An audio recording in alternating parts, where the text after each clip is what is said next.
고린도전서 1장 18절에서 25절까지 말씀을 우리 서로 교독하겠습니다.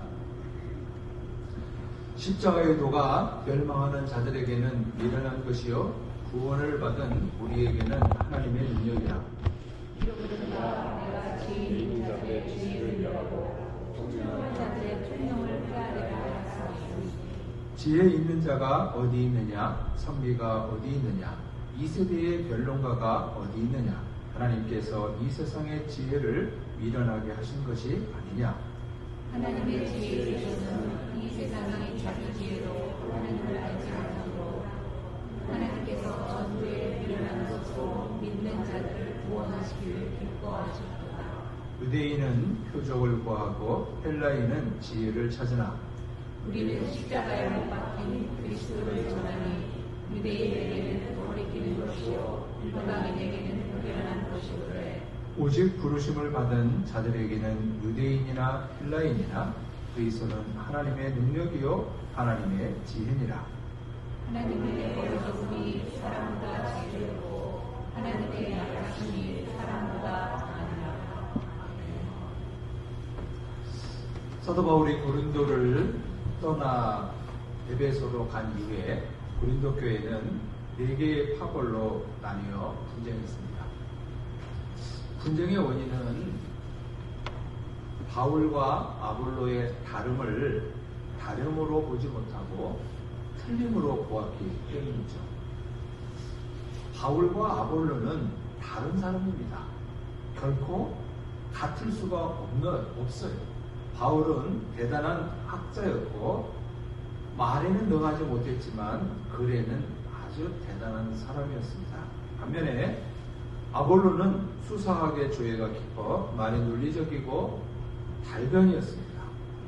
이러한 두 지도자를 서로 비교하고 비난하면서 바울파, 아볼로파, 게바파, 그리스도파로 나뉘어서 서로 반목했어요. 뿐만 아니라 고린도 교회는 은사에 대한 이해도 부족했습니다.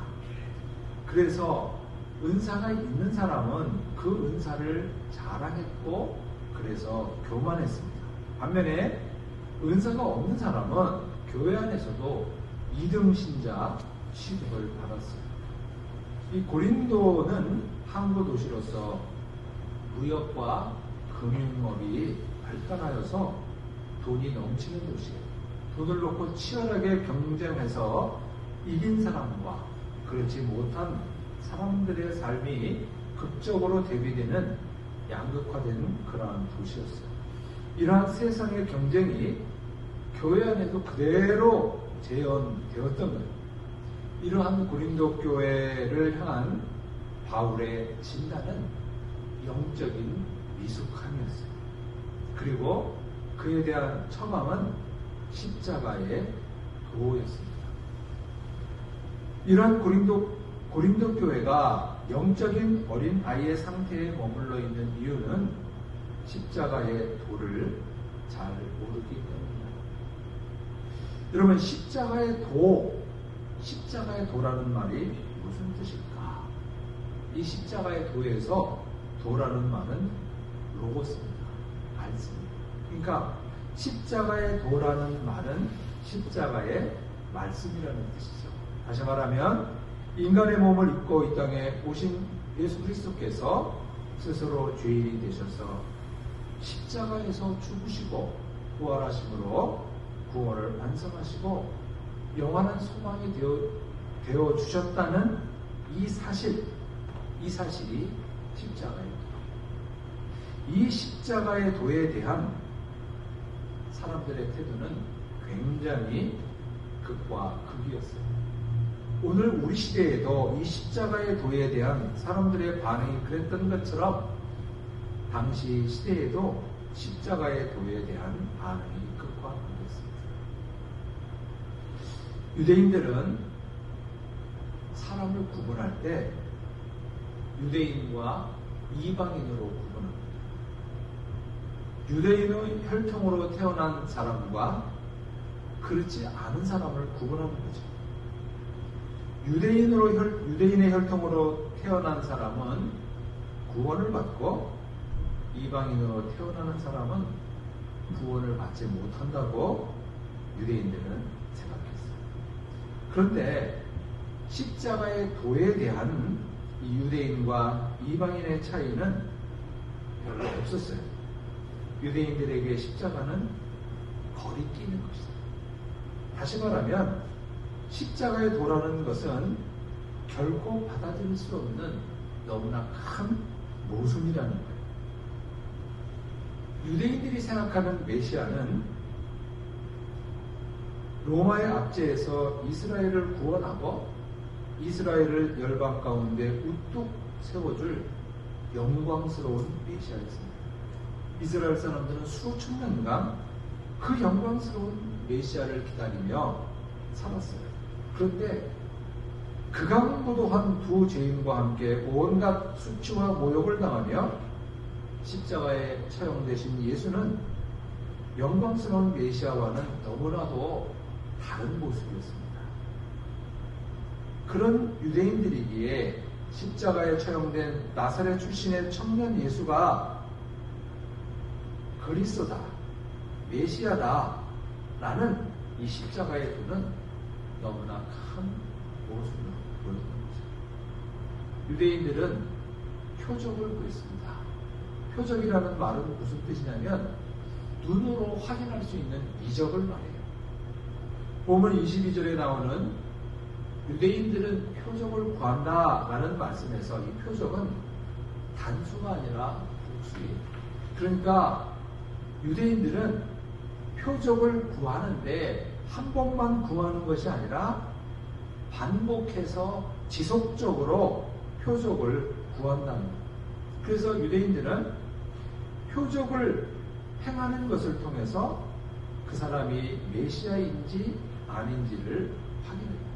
유대인들은 바벨론, 페르시아, 그리스, 로마와 같은 강대국으로부터 수천 년간 지배받으면서 이스라엘을 회복시켜줄 메시아, 아주 강력한 힘을 가진, 그래서 표적을 행할 수 있는 그런 메시아를 기다렸던 거예요. 그 예수님께서 이적을 일으키실 때에는 사람들이 예수님 주변으로 계속 모여들었어요. 그 절정이 무엇이었냐면 오병이어예요. 예수께서 오병이어의 이적을 일으키자 예수님 주변은 그야말로 사람들로 인산인해를 이루었고 그들은 예수님을 이스라엘의 왕으로 세우려고 했습니다. 그런데 그 환호하는 군중들에 대한 예수님의 반응이 참 재미있습니다. 그 환호하는 군중들에게 예수님은 응답하시는 것이 아니라 오히려 사람들을 피해서 한적한 곳을 찾으셨습니다. 예수께서 이적을 행하시는 횟수를 줄이자 일물처럼 몰려왔던 사람들이 썰물처럼 빠져나가고 결국에 예수님 주변에는 예수께서 직접 택하신 12명의 제자들밖에 남지 않았습니다. 예수께서 대제사장 가야바의 집에서 그리고 빌라도의 법정에서 재판받는 모습은 메시아와는 너무나도 거리가 먼 초라하고 연약한 인간이었습니다. 그래서 유대인들은 대놓고 예수를 조롱하고 그렇습니다. 십자가에서 저항 한 번 못하고 아주 무기력한 모습으로 처참하게 죽어가는 예수의 모습을 보며 유대인들은 저 청년 예수는 절대로 메시아가 아니라는 그런 확신을 갖게 됩니다. 그리고 유대인들의 이러한 생각을 더 확고하게 했던 율법의 말씀이 있었는데 그 말씀이 신명기 21장 23절의 말씀이에요. 즉 나무에 달려 죽은 자는 하나님의 저주를 받은 것이라. 그래서 유대인들은 나사렛 예수는 절대로 메시아가 아니라 하나님의 저주를 받은 자라는 그런 생각을 아주 강하게 하게 되었습니다. 그래서 예수의 십자가는 그리고 그 십자가의 도는 유대인들에게는 거리끼는 것이 되었습니다. 오늘 우리 그리스도인들 중에서도 하나님과의 관계를 형성하는 것보다 유대인들처럼 표적을 구하는 이들이 의외로 많습니다. 표적을 계속해서 구하게 되는데 표적이 일어날 때는 놀라워하고 흥분하며 감동합니다. 그리고 또 표적을 구합니다.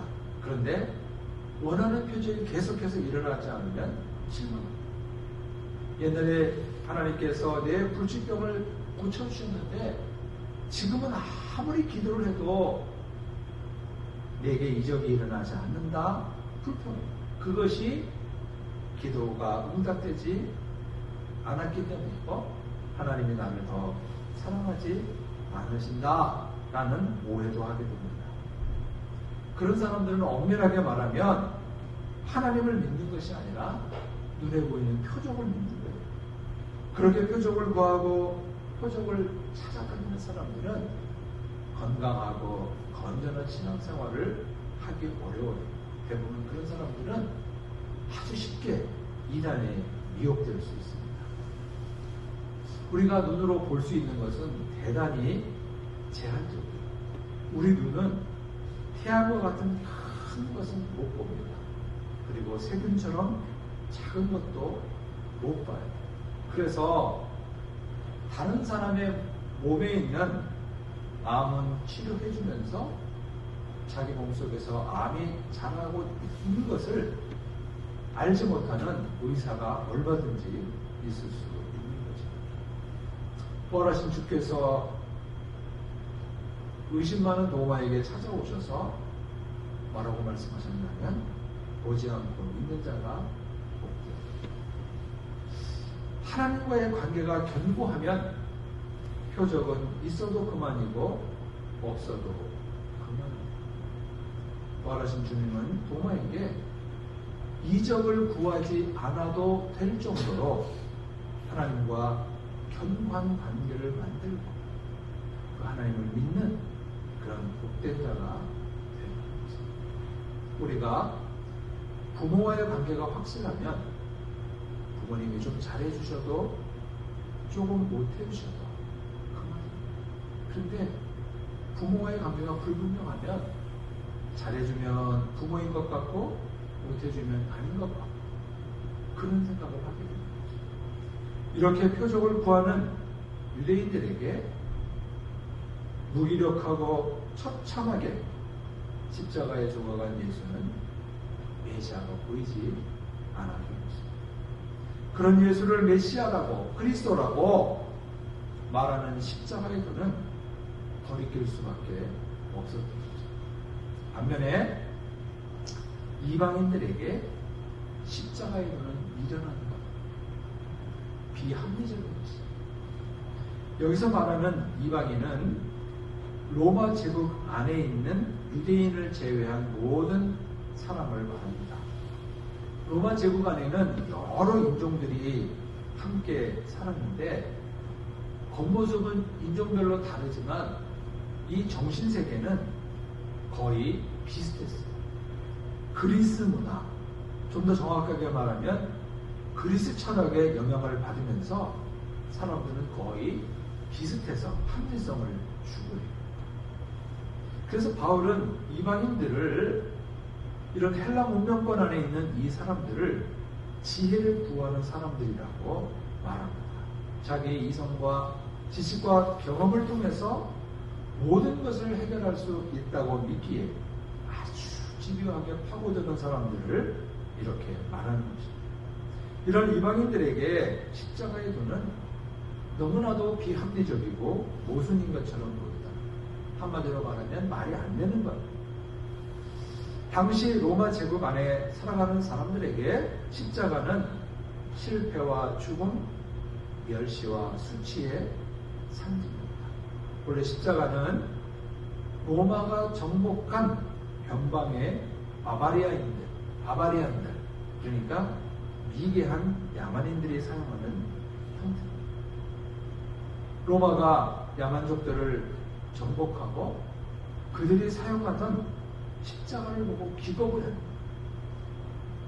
인간이 사용하는 형틀 중에 이보다 더 잔인한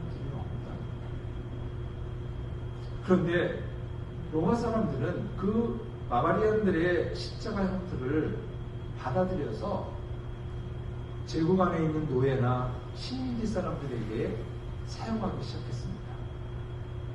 제국 안에서 신분질서를 깨뜨리기 위해서 노예들이 저항을 한다거나 아니면 로마가 정복한 식민지에서 반란을 획책하면 그 주동자들을 십자가에 처형함으로써 너희들이 감히 제국에 저항하면 이 꼴 난다 하는 것을 보여주는 데는 너무너무 효과적이었다. 그러나 로마 시민권을 가진 사람에게는 아무리 그가 무도한 죄인이라 할지라도 십자가형에 처하지는 않았습니다. 로마 사람들은 죄수를 십자가에 처형할 때 수치심을 극대화하기 위해서 옷을 완전히 벗겨서 알몸으로 십자가에 못 박았습니다. 예수님도 예외가 아니죠. 우리가 지저스나 패션 오브 크라이스트 같은 영화를 보거나 아니면 피에타나 십자가에 달으신 예수님의 그 형상을 만든 조형물을 보면 예수님이 팬티 정도는 입고 있는 모습으로 이렇게 묘사가 되는데 그것은 사실과 좀 다른 것입니다. 예수님을 정말 밝아벗은 모습으로 표현할 수 없어서 이렇게 속옷을 입은 예수님의 모습으로 묘사한 것일 뿐 실제로는 완전한 달몸으로 십자가에 달리십니다. 그렇게 처참한 모습으로 십자가에 죽어간 예수를 구원자라고 말하는 십자가의 도 이방인들은 결코 받아들일 수 없었습니다. 합리성을 추구하는 그들에게는 너무나도 비합리적으로 보였다. 지혜를 구하는 이방인들의 사유의 범주 안에서 예수님이 하나님의 아들이고 그가 메시아라면 십자가에서 수치를 당하는 것이 아니라 십자가에서 내려와서 악한 이들을 요절을 해야지. 그리스천에게 영향을 받은 이방인들에게는 하나님이 인간이 되었다는 말 자체부터가 엉터리예요. 그리스 철학에서는 영은 선하고 육은 악하다고 생각해요. 지고 지성의 존재인 영적인 존재인 신이 악하고 악한 육을 입고 인간이 된다는 것은 있을 수 없는 일이에요. 말이 안 되는 거예요. 그렇기 때문에 헬라인들에게, 즉 이방인들에게 십자가의 도는 비합리적입니다. 정말 말이 안 되는 어리석게 보이는 것이었습니다. 다메섹 도성에서 부활하신 주님을 만나기 이전에 바울은 어떤 인간이었을까? 그때 바울은 본문을 통해 바울이 말하는 유대인과 이방인을 합쳐놓은 사람. 바울은 혈통적으로는 유대인이었고 가말리엘로부터 유대 율법을 배운 사람이죠. 그래서 그런 바울에게 십자가는 거리끼는 것이었습니다. 또한 바울은 길리기아 다소에서 출생해서 그곳에서 자랐습니다. 다시 말하면 그리스 문명권 속에서 태어나고 그리스 철학의 영향을 받은 사람이에요. 그리고 그리스 철학을 공부해서 철학에 능통했던 사람. 그런 바울에게 십자가는 미련한 것입니다. 비합리적인 것입니다. 그렇기 때문에 바울은 십자가에 처형된 나사렛 출신의 청년 예수를 메시아라고 주장하는 사람들을 도무지 이해할 수 없었습니다. 바울의 눈에 비친 그들은 바보도 그런 바보가 없고 미쳐도 그렇게 미친 자들이 없었던 거죠. 그런데 문제는 그 바보 같고 그 미친 것 같은 그 자들이 줄어드는 것이 아니라 늘어나는 거예요.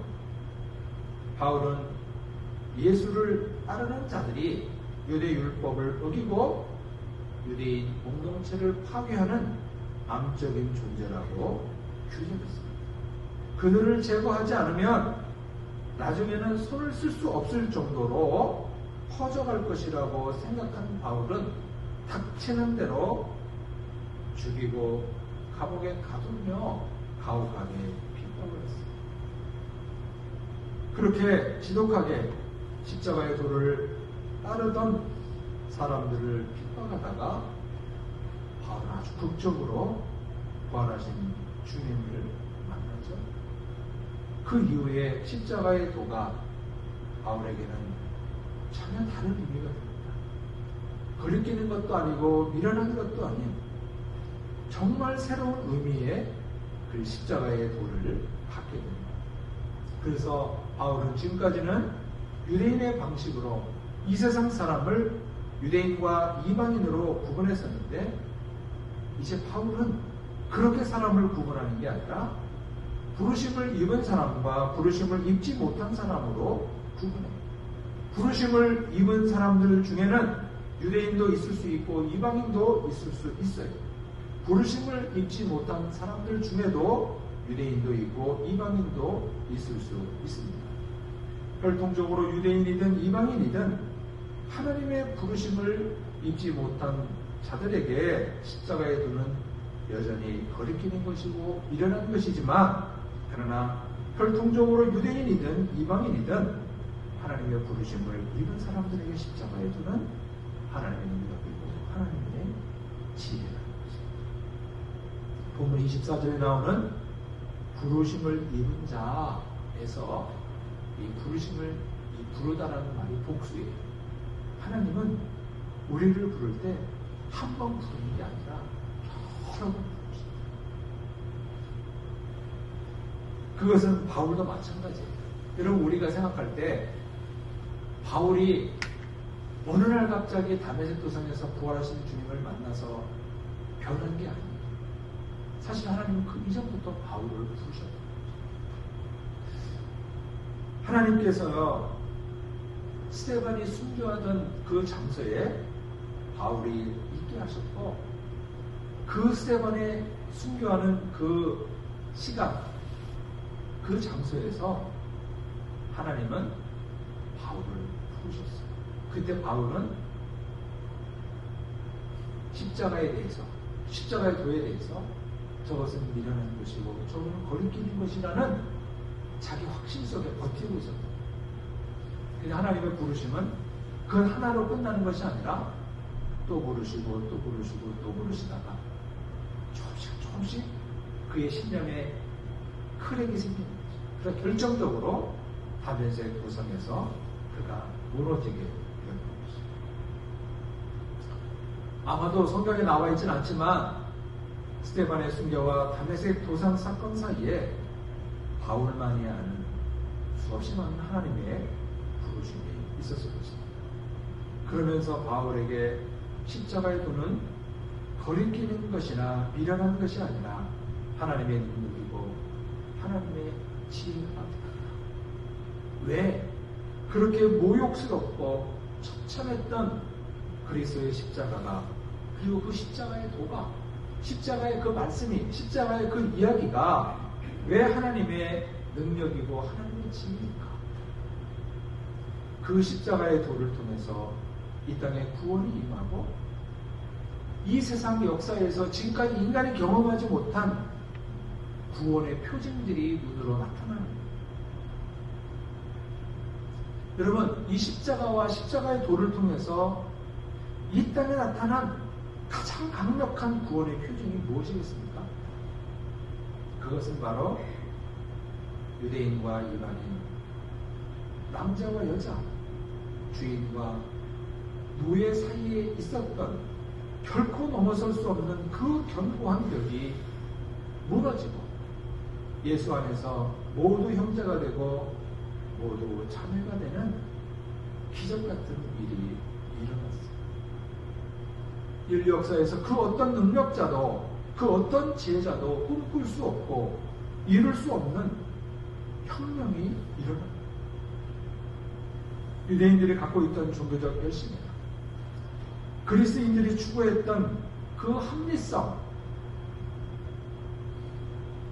그 철학적 지혜로는 상상할 수도 없는 유대인들이 가졌던 종교적인 열심, 헬라 철학자들이 구했던 그 지혜는 유대인과 이방인, 여자와 남자, 주인과 종 사이의 벽을 더 견고하게 쌓았고 그것을 정당화했을 뿐이지 그것을 무너뜨리는, 그래서 새로운 세상을 만드는 그러한 시도는 없었습니다. 하나님은 사람들에게 구원의 도를 전할 때 어떤 방식으로 하냐면 전도에 미련한 방식으로 합니다. 왜 전도가 미련할까요? 안 될 것 같아요. 저렇게 해서는 어림없을 것 같아요. 그런데 정말 안 될 것 같고 어림없을 것 같은 그 전도에 미련한 방식으로 사람들에게 다가갔을 때 그들 안에서 새로운 역사가 일어나고 구원이 일어나고 구원의 표징이 일어납니다. 이 세상 어떤 능력도 어떤 지혜도 만들 수 없는 새로운 세상을 십자가의 도, 즉 하나님의 능력, 하나님의 지혜인 그 십자가의 도를 통해서 이루어집니다. 로마서 16장에 보면 사도 바울이 로마서를 마무리하면서 누구에게 문안하라, 누구에게 문안하라, 문안하라 그래. 그래서 그 로마서 16장에는 37명의 이름이 나옵니다. 그런데 37명의 이름들을 자세히 보면 너무너무 감동돼요. 그 37명의 이름은 남자의 이름도 있고 여자의 이름도 있고 이방인의 이름도 있고 유대인의 이름도 있고 귀족의 이름도 있고 노예의 이름도 있어요. 여러분, 오늘날 우리는 이름을 가지고 저 사람 귀족이다, 저 사람 노예다 이렇게 판단할 수 없죠. 근데 로마 제국 시대에 사람들은 이름을 딱 보면 저 사람 신분이 뭐네 금방 알았어요. 로마서 16장에 바울의 동역자들, 그들의 이름을 보면 여자와 남자, 유대인과 이방인, 주인과 노예, 그들이 구분되지 않았고 그들이 예수 안에서 한 형제가 되고 한 자매가 되고 바울과 동역하며 하나님의 나라를 세우는, 이것이 위대한 구원의 표정입니다. 이 위대한 구원의 표정을 만들 수 있는 능력, 그 지혜는 이 세상의 어떤 능력과 어떤 지혜로도 가능하지 않고 오직 십자가의 도, 십자가의 능력, 즉 하나님의 능력, 하나님의 지혜로만 가능하다는 것입니다. 그런데 안타깝게도 고린도 교회 사람들은 십자가의 도가 하나님의 능력이고 하나님의 지혜라는 사실을 잘 알지 못했던 겁니다. 그래서 고린도 교회 안에는 유대인과 이방인, 남자와 여자, 주인과 노예의 벽이 온전히 무너지지 못했던 거예요. 고린도 교회 안에서는 십자가의 도를 꺼리는 것, 미련한 것이라고 생각하는 이들이 여전히 있었던 거죠. 그런 사람들이 세상처럼 유대인과 이방인을 구별하고 여자와 남자를 구별하고 주인과 노예를 구별하듯이 바울과 아볼로를 구분하고 갈등했다. 그래서 바울은 고린도 교회가 영적으로 미숙했다. 여러분, 십자가의 도 너무너무 역설적이지 않아요? 우리가 눈으로 보기에는 형틀이고 거기에 처참하게 죽어간 예수는 유대인들이 기대했던 그 메시아로서의 힘은 없어 보였어요. 그런데 예수님의 말씀은 다 역설입니다. 세상은 섬김을 받는 자가 복되다 그러죠. 그 사람들은 섬김을 받으려고 발버둥 칩니다. 섬기는 자가 아니라 섬김을 받는 자가 되기 위해서 공부도 하고 재산도 모으고 지위도 탐해요. 그래서 섬김을 받는 자리에 되면, 거기에 오르면 내 인생은 성공했다. 그러나 섬기는 자가 되면 실패한 인생입니다. 그런데 예수님은 섬기는 자가 복되다는 말씀이죠. 여러분, 2000년이 지난 오늘날 생각해보면 어떻습니까? 예수님의 말씀이 맞죠? 유대인들이 생각했던 메시아, 그래서 정말로 강력한 메시아가 와서 다른 나라를 다 두드려 보시고 이스라엘이 전 세계를 가장 높이 솟는다면 하나님의 평화가 이루어질까? 그렇지 않다. 이렇게 예수님의 말씀은 맞다고 증명되었지만 사람들이 예수님의 말씀을 따르는 것은 불편해요. 왜냐하면 이기적인 본성과 맞지 않기 때문에 그래요. 그래서 사람들은 외면합니다. 그런데 여러분, 우리가 가정에서도 내가 가정에서 내 스스로 낮추고 내가 다른 일을 섬길 때 가정에 평화가 있지, 내가 모습과 폐하게 있을 때 평화가 있는 거 아닙니다. 예수님의 말씀은 이렇게 역설적이지만 그 안에 진리가 있고 그 안에 힘이 있고 그 안에 지혜가 있었던 것입니다. 하나님의 부르심을 받지 못한 사람들, 그들에게 그리스도의 십자가, 그 십자가의 도는 여전히 거리끼는 것이고 미련한 것이고, 그래서 사람들은 외면합니다. 그러나 부르심을 입은 우리에게 십자가의 도는 구원을 베푼 하나님의 능력이고 하나님의 지혜입니다. 그 하나님의 구원이라는 것이 우리는 분명하게 잘 알지 못하니까 그 구원의 표징이 나타납니다. 그 구원의 표징이 뭐냐면 사람과 사람 사이의 표기 없어집니다. 인류 역사에서 이렇게 극적인 반전이, 이렇게 극적인 역사가 일어난 것은 없어요. 복음에 가는 곳마다 그 역사가 있었어요. 우리나라에서도 양반과 상민의 차이가 있어요. 그러나 교회가 별 없어요. 그런데 신분제도가 있는 나라에서는 그게 없어지는 것을 두려워해서 복음을 막 하고 막 삽니다.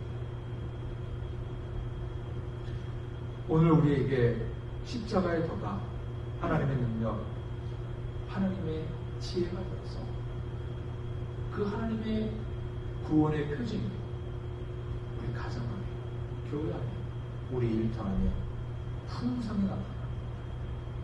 하나님의 능력, 하나님의 지혜를 누리는 우리 모두가 되시기를 축복합니다. 자비로우신 주님, 은혜를 감사합니다. 십자가의 도를 기억하게 하시고 십자가에 달려 죽으신 예수 그리스도가 나를 위한 대속의 죽음을 죽으셨다는 사실을 기억하며 나가는 저희들이 되도록 인도하여 주옵소서. 십자가가 더 이상 거리끼는 것이나 부끄러운 것이 아니라 하나님의 능력이요 하나님의 지혜가 되어서 하나님께서 베푸시는 구원의 능력과 그 구원의 표징이 우리의 삶 가운데 기쁨과 평강과 감사함으로 넘쳐날 수 있도록 우리의 가정과 우리의 교회와 우리의 생업을 축복하여 주옵소서. 예수님의 이름으로 기도합니다.